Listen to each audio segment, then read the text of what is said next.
ની અંદર કૃષ્ણને મળવા માટેની ઈચ્છા છે, અથવા તો કૃષ્ણના વેણુનાદથી જે તન્મય થઈ ગઈ છે, તત્પર બની ગઈ છે. શરદ પૂર્ણિમાની દિવ્ય રાત્રિએ, મધ્ય રાત્રિએ વ્રજગોપિકાઓ ભગવાનના વેણુનાદને સાંભળી અને એમ થયું કે હાલો હવે કોલ આવી ગયો, જઈએ આપણે.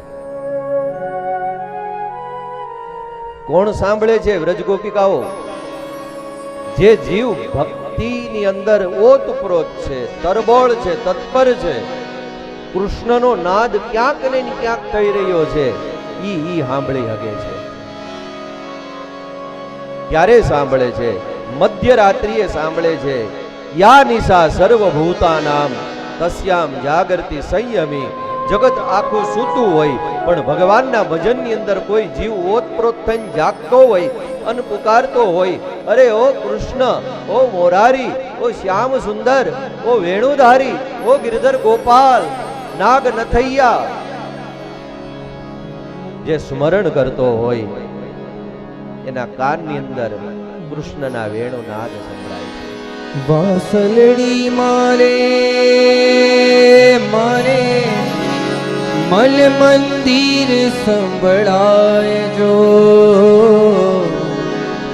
પાણીડાની વાટે જીવન જોવા નિસરી રેલો આરૂડીને રંગીલી રે મોહન તારી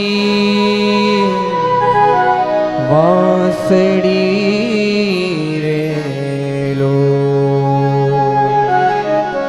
વાંસલડી મારે મન મંદિર સંભળાય જો, રેમાં પની પમરે સારે ને સારે મરે પમાની પસાની રે સાની સા પાની મપરે. વાંસલડી મારે મન મંદિર સંભળાય જો, પાણીડાની વાટે રે જીવન જોવા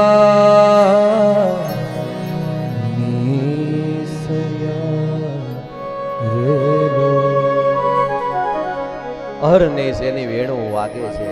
અને એટલા માટે વ્રજ લીલાની અંદર એક શબ્દ લાગે છે, નિત્ય લીલા. એવું નથી કે દ્વાપરના અંતની અંદર જ આ લીલા થઈ છે, પણ આ લીલા તો અહર્નિશ નિત્ય ચાલતી લીલા છે.